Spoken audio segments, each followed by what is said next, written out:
Do children pay for their parents' sin? So a few weeks ago, you read a verse from Ezekiel 18:20 when we were doing our soul-keeping series, and it's kind of a sobering verse. The soul who sins shall die. Now, the line right after that, in the second half of Ezekiel 18, verse 20, the son shall not suffer for the iniquity of the father, nor the father suffer for the iniquity of the son. The righteousness of the righteous shall be upon himself, and the wickedness of the wicked shall be upon himself. Now, here's the tricky thing about this question. It really kind of depends on what you mean by pay. Exactly.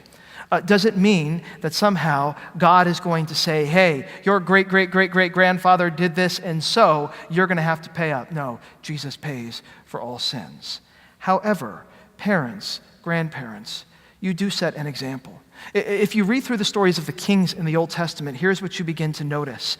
The sins of the fathers often get repeated by the sons because they watch, and they learn, and they see, and they rinse and repeat. And so here's the thing. Jesus pays for all sin. You can be rescued from sin and death and the devil because Jesus' blood is sufficient for every sin. However, it is really, really helpful when parents set good examples for their kids because in that sense, sometimes a son can pay for the sins of his father because he hasn't had a good example from his father, and so lead by example. Yeah, I think that's, again, great answer, and that's exactly the point. If we're talking about the payment for our sin, that's something that Jesus accomplishes, and that has to do with us as individuals and our rightness before God. But when it comes to the consequences of sin, our sin impacts lots of people.